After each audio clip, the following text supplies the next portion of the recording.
I guess I should unmute myself. Thank you all for joining us today. We appreciate your being here. Thank you for all our sponsors and for your support. This is our last session today, and Cindy is going to lead us in, she's going to talk about the joy of dementia caregiving. So Cindy, please take it away.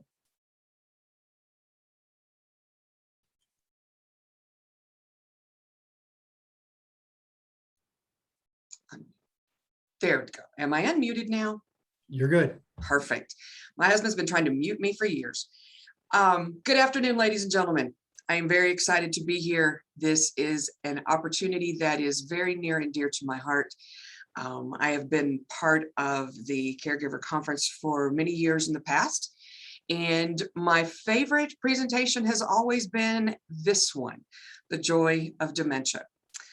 For those of you who don't know me, I am a social worker, and this is my 30th year of practice, and I have practiced only with seniors in every care environment where you find seniors that at some point I have been there.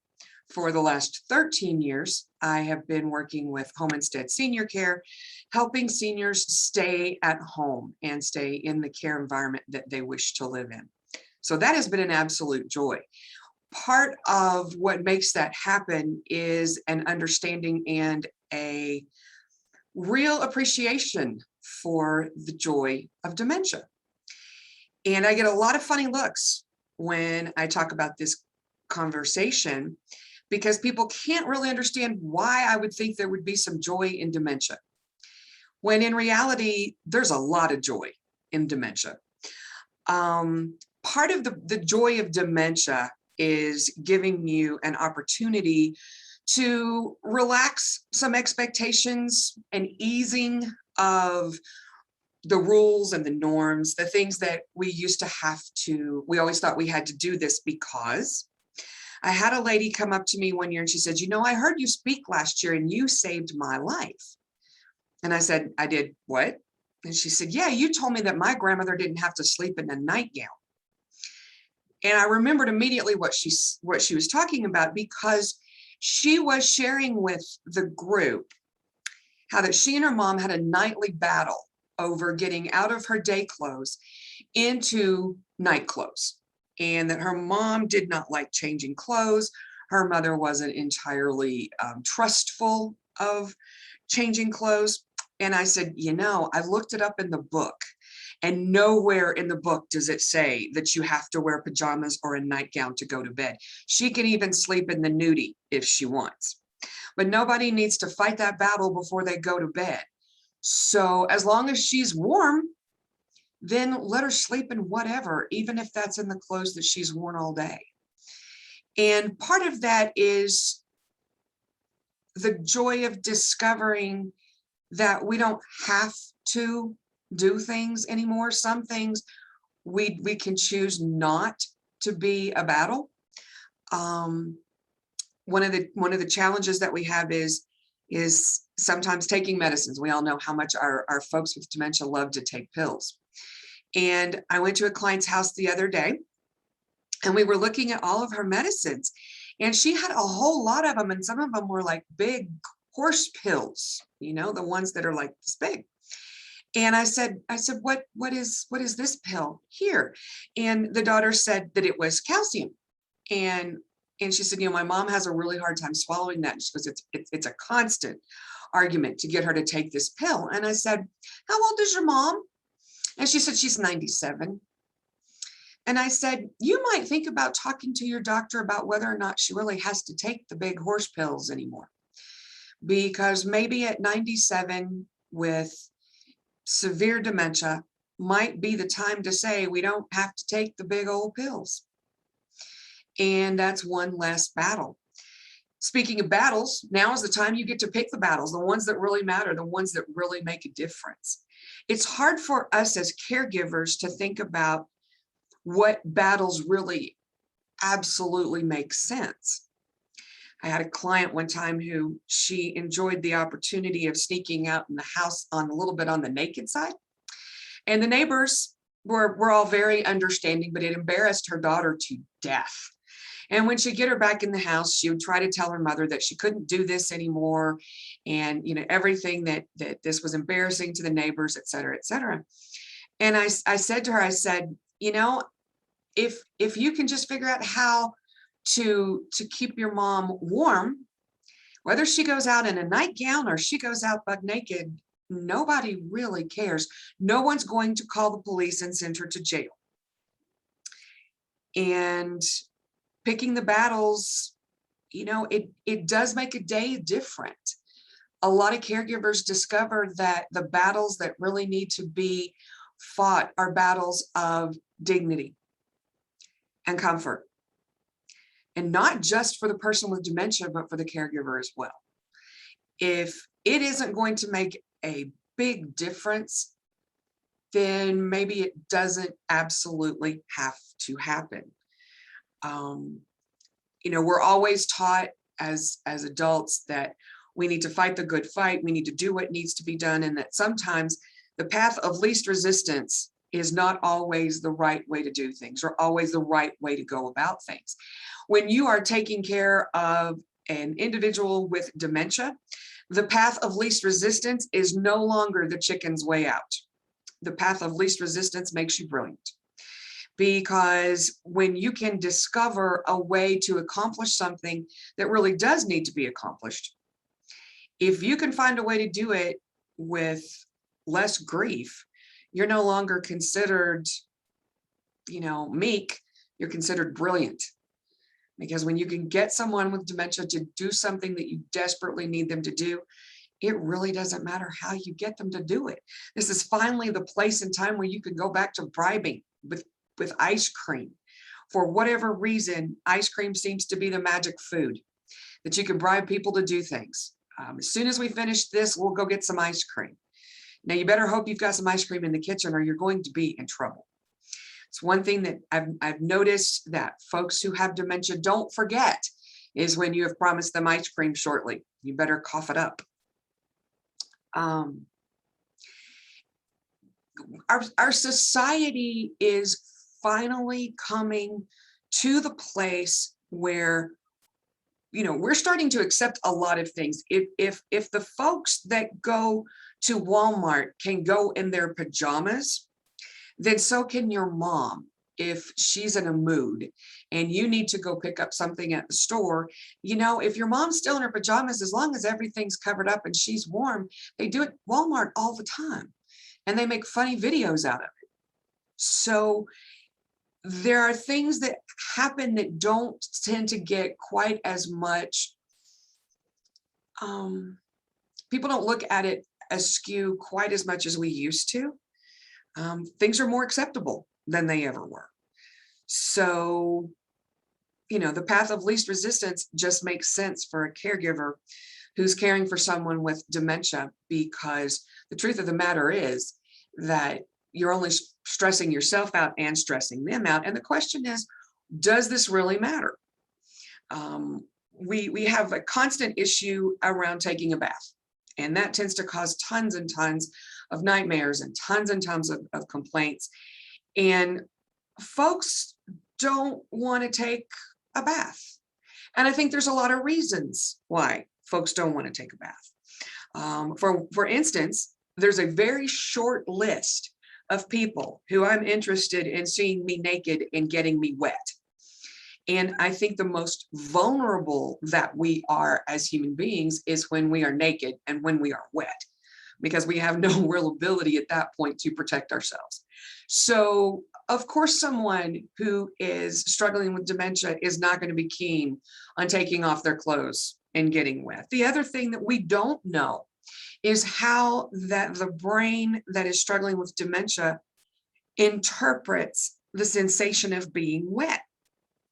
So I worked in a nursing home for many years, and I would constantly walk by the shower room and I would hear people scream, "You're killing me, you're killing me, ow, ow, ow, that hurts, that hurts." And I knew there wasn't anything going on that was physically abusive, that weren't killing anybody in there.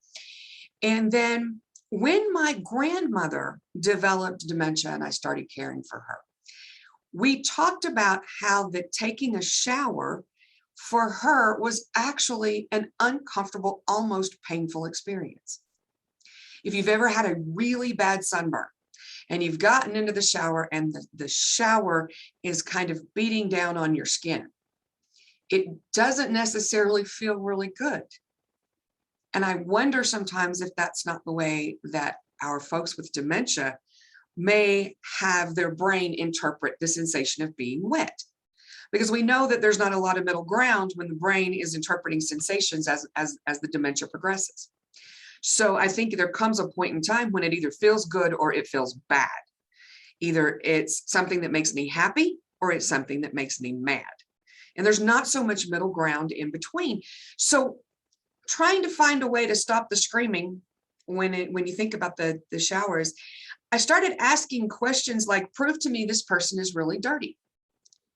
Because if I don't smell a smell and this person does not have a skin condition, they don't have a rash from being dirty, their skin's not in bad shape, my question is prove to me that they're dirty. And who says the only way to get someone clean is to strip them naked and put them in the shower? The goal is not to get them in the shower. The goal is to make sure that they are clean. For the generation that we care for, many of them were not daily bathers. Taking a bath every day was not something that they wanted to do, but you know what? They always washed the stinky parts. I learned this with my grandmother because Dad kept telling me she would not take a shower, and I just assumed she was the dirtiest little lady in East Tennessee. And I realized that what it was is that because I said, well, Daddy, does she smell? And he says, well, no. And I said, is she itching or scratching? Are there any rashes that you're aware of? And he goes, no. He goes, I don't think so. And I said, then what's got you so worried? And he goes, well, she hasn't had a shower in I don't know how long. And I said, maybe she doesn't need one because she went to the beauty shop and, they did her hair. Every week, like religious, she'd go to the beauty shop. Or she would wash it in the sink sometimes. But she never smelled bad because she was washing the stinky parts. So the goal then becomes asking yourself, who is it important to that this person take a shower? Is it important to the individual, or is it important to you because you feel like it's what this person needs to do? So you get to start looking at lots of things like that. So if you're arguing with someone to get them to eat their vegetables, this was one that as a kid, I was constantly fussed at. Eat your vegetables. Well, when you're 8, it's a little bit different than when you're 88 and you have dementia. The issue is at that point, I want them to have enough food in their tummy so that they're not hungry. I want to make sure that the food that they are eating is very tasteful to them. They enjoy eating it. It feels good to eat. It tastes good. So at this point, I really don't care if they want to eat Brussels sprouts for breakfast and chocolate cake for dinner. Because what I'm really looking for at this point is to make sure that they're not hungry. And how we accomplish them not being hungry is very much like how we accomplish them not being dirty. It's different for each person, and it's different in each person of each phase of the dementia process. We talk a lot about what becomes important and what's no longer as important. And sometimes we feel like that we are protecting their dignity by making sure that things happen that used to be very important to this individual. So I had a client who had always gone to the beauty shop, and she had always had the same kind of hairstyle that required curlers with little clips and pins and whatnot. And if you have a very delicate little head, sometimes those clips and pins can be uncomfortable. And this client started resisting going to the beauty shop. And when we would finally, we would spend all this time and all this effort coaxing her, into the car, coaxing her out of the car, into the shop, into the chair. She would sit in the chair and she would constantly complain that the hairdresser was killing her head. You are trying to kill my head. And so I talked to the daughter and I said, why are we doing this to her? And she said, I know my mother well enough to know that if she does not look the way she's supposed to look, if she doesn't look the way everyone is used to her looking, she would not feel comfortable. And so we kept talking for a while, and I finally realized that part of being a good daughter in her mind was making sure that her mother appeared in a way that her mother would be proud of. But what's different is now it's more important that her mom be comfortable and well-groomed than necessarily coiffed. So we talked about what would also be important to her mother, and that is that she looks groomed, she looks cared for, but not necessarily that she go through what she always did to look how she always did, because she's not that person anymore. Dementia changes things that are important to the individual.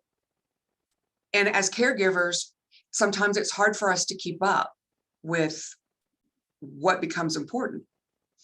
I had a client one time who was very, very particular about how she appeared in public. You know, clothes must match, they must be age appropriate, they must be event appropriate, occasional appropriate. She wouldn't want to go to church in anything that wasn't, you know, exactly what she felt like she needed to be wearing, et cetera, et cetera. And what had happened was that at one point, and a teenage grandson was living in the household, and she came across one of his hoodies, which is a sweatshirt with a hoodie that's attached to it. And she put it on one day, and she discovered it was really warm and really soft, and she wouldn't take it off ever. She wore that to bed. She wore that to dinner. And when it came to going to church, the daughter called and she said, "So what am I supposed to do? I can't let her go to mass in this hoodie." And I said to her, "I think maybe you can, because your mom has shown you how comfortable and how secure she feels in this garment." And I looked it up in the book. Yeah, the book. And it says nowhere in the book that you can't wear a hoodie to church. And she says, "I just feel like that I'm letting her down." And I said, "She's comfortable, she feels secure, and she's warm. This is not letting her down. This is protecting her in the moment."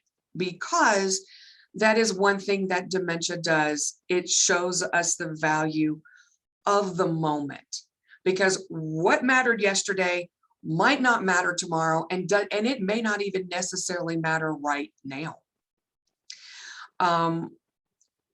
One of the things that sometimes we have to do as caregivers to convince folks to do things that they need to do because they're important, like, you know, "Mom, I need you to you know, take this medicine."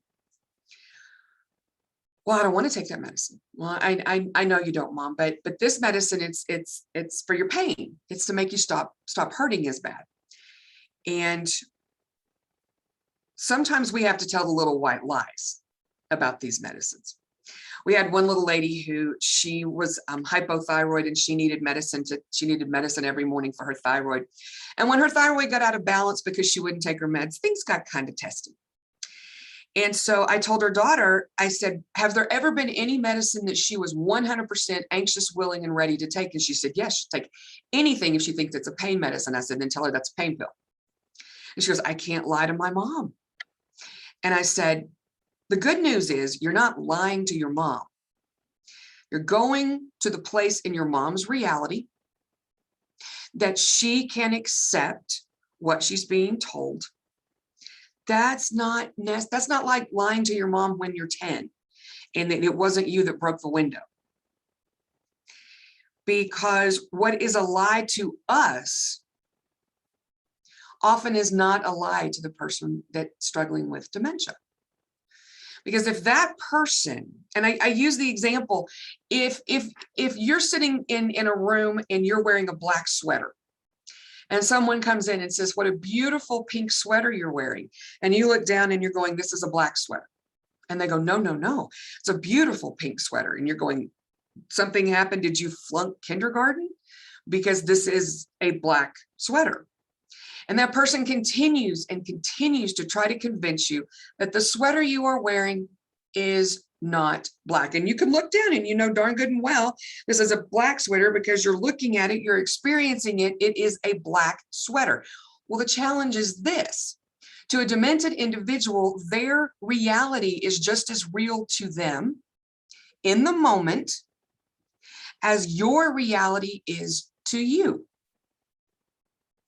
So if when they're saying, I want to go home, I want to go home, I want to go home, and you keep trying to tell them, you are home, mom, you are home, this is your home, this is where you live, everything is fine, this is where you're supposed to be. You're trying to convince her of something that she is absolutely positively convinced is not the case. Having worked in adult daycare and residential environments, wanting to go home is a very frequent thing. It's very frequent even when people are actually at home. And so people say, well, how do you address this problem? Because people get very, very agitated when you tell them you're at home and you don't take them where they need to go. So sometimes it's as simple as, tell me about home. And so I did this a lot with my grandmother because she was going through, for actually several years, she wanted to go home. And it took me a while to figure out that if I could somehow get her to describe to me where home was, it would give me an idea where she was inside of her mind and her reality. So at times, she was in the home that she was actually in, that she had raised her son in, and she had lived with her husband and her mother-in-law. Other times she was at home where she grew up. And it gave me the understanding that it wasn't so much that she wanted to go home, it was that she did not feel right in the moment where she was. So sometimes we would get up, we would take a walk, we would walk around the block, we would walk around the house. Sometimes we just went and sat on the front porch.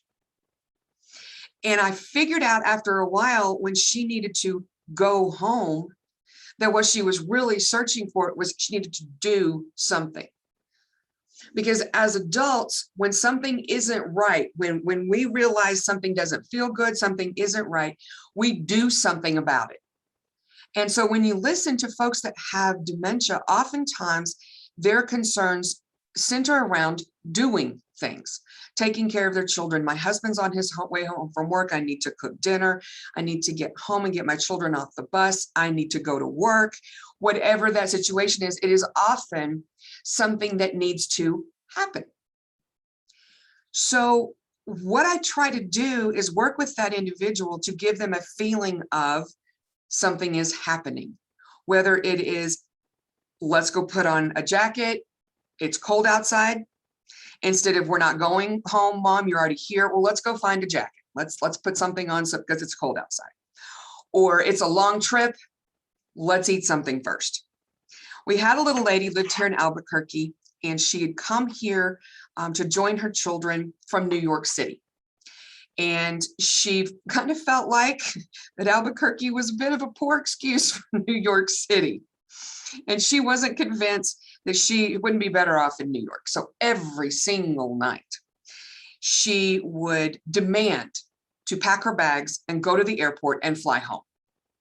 And she was absolutely wearing the caregivers out because they would have this nightly battle before they went to bed at night about going back to New York and we have to leave. And so I told the caregivers, I said, okay, I got two ideas. First of all, let her pack, help her pack. Get her suitcase from underneath her bed, let her put everything in she thinks she needs. You can even ask her, do you think we need to get the sweater too from the closet? Because she needs to have the action of doing something. And trying to convince her not to pack was not the action that she needed. She goes, well, what am I supposed to do if she packs her bag every night? I said, she goes to sleep, unpack it when she's sleeping. Okay, she thought that kind of sounded like a good idea. She said, but once she packs, she's ready to go. And I said, aha, that's when you tell her you're not allowed to drive at night. We're on the first flight in the morning. And as soon as it's light outside, we're ready to go to the airport, but I can't drive at night. And I really wasn't convinced that this was going to work. I pretty much figured that the packing would, because typically by the next morning when she would wake up, she woke up with a new day. And she had forgotten that she had packed. She had forgotten that she needed to go back to New York today. She had forgotten that we were leaving on the first flight in the morning. And so packing was something that was therapeutic for her in the moment, typically in the evening.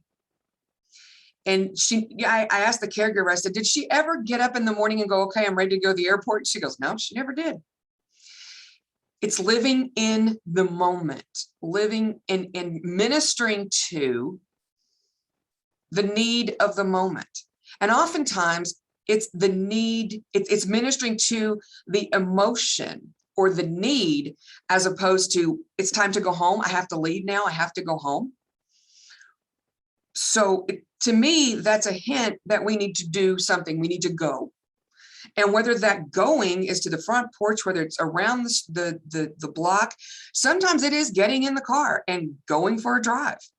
We have one client who we had her for several years, and she was very, very agitated, and typically in the afternoons. And we learned really quickly, if we put her in the car, and we made quite a show of getting her in the car and getting her seat buckled, making sure she was, she was in there, right? And we would take her and we would drive her to the McDonald's, which was probably maybe less than a mile from the house. And if we bought her a McDonald's ice cream cone, by the time she got home, she had moved on. She was less agitated. We went in the house and things were much calmer for the next several hours. It was the act of going and doing something. I think we sometimes underestimate the power of bribing people with food. In her case, it was an ice cream cone. But when you think about the power of food, it's one of the first ways we experience comfort and pleasure as a human being. You think about it, when you first have a child, the first thing that happens is the kid starts screaming his little head off. And the first thing we do is we stick something in his mouth to hush him up. We give him food, we comfort him, we give him food, we minister to that need. Well, I'm not sure that need changes a whole lot as we age.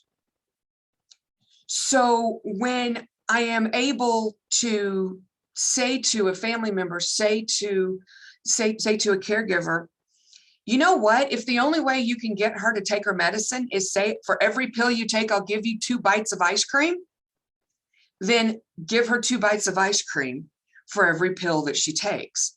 Because one of the last ways that a human being experiences pleasure and comfort is by food, is by what we taste, what we put in our tummy.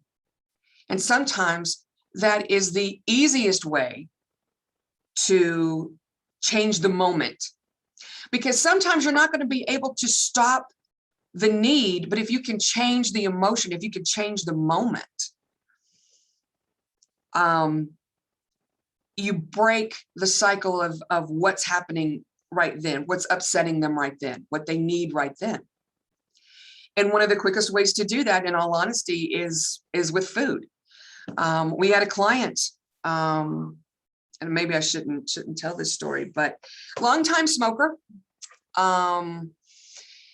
had all the way through their dementia journey, smoking had been considered something really important, but she was now in the situation where she was having some respiratory problems, and the doctors and the daughter felt like that they needed for her to stop smoking.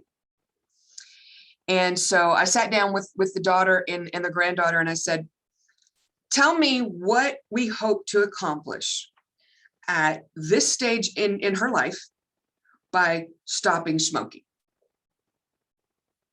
Because she would be very agitated, she'd be very angry, and smoking's not good for a person. I get it. You're not supposed to do it, especially if you already have respiratory problems. I said, but at this point, what's more important when she's demanding a cigarette and wants to smoke? Because this woman loved it. When she smoked, she showed joy on her face. I said, or her being so angry and agitated, and she's not going to do anything for you because she's angry and agitated because you won't give her a cigarette. So what you say is, after you take your medicine and you drink this glass of water, then I'll give you a cigarette. I'll take you outside and we'll have a cigarette together. not together. But having the opportunity to go to the moment and having the opportunity to attend to the need of the moment and the emotion of the moment can be very, very powerful for individuals who are struggling with dementia and the caregivers. I want to leave time for questions. I want to leave time for comments. I'm very interested in anything that you guys have to say. Let's see the questions and answers.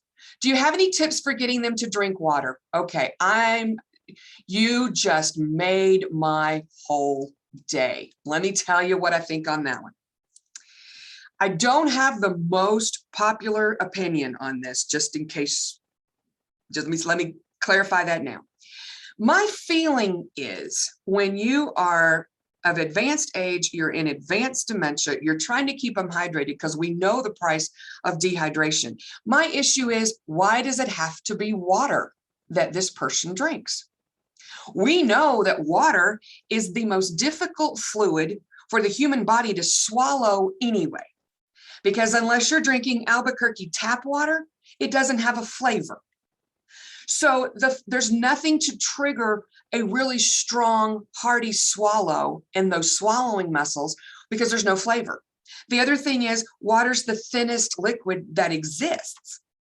And so when you've got weak, kind of lazy swallowing muscles anyway, trying to swallow something so thin that doesn't have a flavor can be an absolute nightmare. But I will tell you one thing. The other thing is water's not supposed to have a smell, and it's not all that pretty to look at. But if you put a glass of Kool-Aid in front of somebody, for one thing, it kind of looks sort of pretty, and it may smell really good. And now, after I take a sip, I'm going to be more inclined to pick it up and to take a sip or to put it in my hand and drink it because it tastes good. There's something in it for me. It tastes good now. The other thing with, it's just, if they're not going to, so, I mean, when you stop and think about it, I know that caffeine is an issue. I know that sugar can be an issue sometimes, but honest to goodness, when you're trying to get them to stay hydrated, unless it's 90 proof, my belief is let them drink it. Because some fluid is better than no fluid, is my opinion. And keep in mind, I'm a social worker. I'm not a doctor. I'm not a dietary. I'm not a dietitian.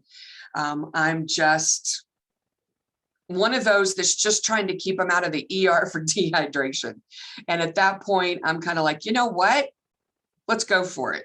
If they really want to drink, and I'm from the South, so we drink a lot of iced tea. Thank God for decaf Lipton tea bags. We probably drank our weight in that. Someone asked a question, do you have any ideas to help with memories that can be hurtful to the person of dementia? Thank you for asking that question. One of the things that can be very, very, very hard to do is to stop the movie in their mind. If it's in there, if it's not going anywhere and they keep reliving it, then you can't suck that memory out of their mind, and you can't suck that memory out of their soul. However, at the moment while they are experiencing it, the only real thing you can do at that point, I think, is to promise them that they are safe and that you are with them. I will not leave you alone. I am right here. You're holding them in your arms. You're telling them, I will not let that person in the door. I will not leave you alone. I will not let them hurt you. Sometimes you have to be super specific, but most of the time it's, I won't let anything happen. I'm right here. Sometimes that does the trick. It doesn't always. Trying to get them not to experience that moment, I do know, however, is not always the answer. We talk a lot about validation, and it's a very elemental foundation in dementia care is validation and redirection. Sometimes what scares me is that we redirect and before we validate, because sometimes if you validate the emotion instead of redirecting it, you may not be able to stop what's worrying them, but you might be able to change the emotion that they're feeling. So I teach my staff to try to figure out when this person is agitated, this person is anxious, this person is fearful. Try your best, instead of trying to distract them or reorient or redirect them. If they're frightened, give them every chance to feel secure. Try everything you can to comfort them, to let them know that you're there, that they're safe. If they're angry, validate their anger. I don't blame you. I'd be mad too. And frankly, if I had dementia, I'd be pretty angry too. Whether I knew why I was angry or not, I'd be mad. So you validate that anger. You validate that moment. When they're crying because they miss someone, you validate that moment of, I understand. I don't blame you for missing them. They were wonderful. This next question says, what do you do if they get physical or verbal? Verbal, unless it leads to an increase in agitation, sometimes they just need to scream and holler and get it out. I teach my staff that, words can't really hurt you. And unless you see them getting more angry as they are more verbally aggressive, just let them do it. They can be angry. They can call you every name in the book. They can tell you you're fat, dumb, and stupid. And whether it's true or not isn't the point. It's that they're angry. So verbal is one of those things where I try to teach caregivers, let it happen. Physical, on the other hand, is a huge issue.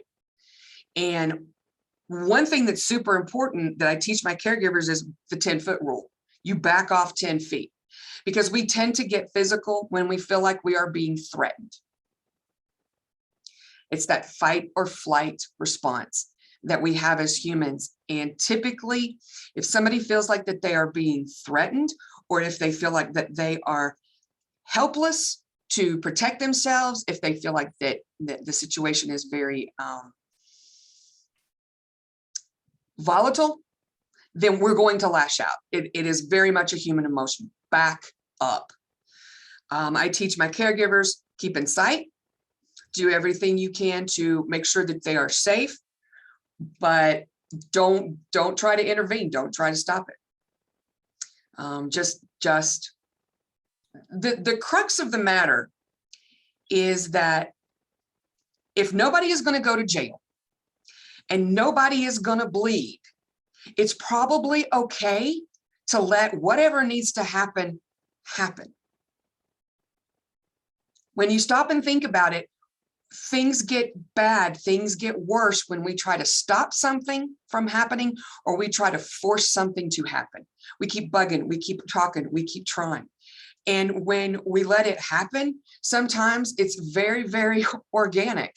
And it may take some time. The other thing we have to remember when we're working with folks who have dementia is it takes them longer to process what we're saying, what they're thinking. And so when you say to somebody, I'm really sorry, we typically want to hear pretty quickly. So if I said I'm sorry to Ron, I would pretty quickly want to hear him say, Cindy, that's okay. No problem. Don't worry about it. No harm done. For a person with dementia, it may take them several minutes or quite a while before they can respond to what I said. And as folks who are still operating with reason and logic, like we are as caregivers, that length of time becomes very pregnant. It becomes very filled with, she's not going to do it. She's not going to do it. She's not going to calm down. She's not going to do what I need her to do. This is going to turn into a nightmare. This is going to be awful. And in reality, they're just trying to process what's going on. They're trying to process what they hear, and they're trying to process what they think. So in closing, what I would leave you with is that there's very little that's right and wrong. You do the best you can in the moment that you are in. That is all you can do. If you are caring for someone who has dementia, you're not doing it to get them back. You're caring because you care for them. You're caring because that is part of who you are and what you need to do. So trust your own instincts and ask yourself, Is this really important? And is this what really needs to happen? Because so many times, if you can literally take 2 steps from the moment, go around the corner, walk to the other side of the kitchen, sit down on the front steps for 15 minutes with a glass of wine and just breathe. Then go back in and figure out how you're going to handle the rest of the day. Give yourself some slack and trust that you're working from love and respect. And everything doesn't have to go right. Because if it does, we're all in trouble. So I would simply say, please, please, please be kind to yourself. Please be good to yourself and give yourself the room to absolutely 100% just get through the day. It doesn't even matter at this point what it takes. I have been a part of this conference for many, many, many years. I am an absolute true believer in what the Alzheimer's Association does, particularly the New Mexico chapter. These are people who are dedicated to the well-being of not only our New Mexicans who are walking the journey of dementia, but to the caregivers and the people and the families that love them. I am grateful that you came here today, that you gave your time and your energy and your attention to this process. I hope that you have had an absolute opportunity to walk away from this event today with something new in your heart that gives you some comfort, a little hope, or something that maybe you want to try. But most importantly, thank you for being here. Thank you for doing what you're doing. And my thanks to the Alzheimer's Association for letting me have this conversation with you today. God bless you. Thank you, Cindy. Thank you very much for your comments. Lots of great thank yous in the chat. Thank you all for attending our conference today. Please remember that we are here for you. We've talked about a lot of different things, and please reach out if you have any questions or any concerns. I hope you have a great rest of your day. Thank you.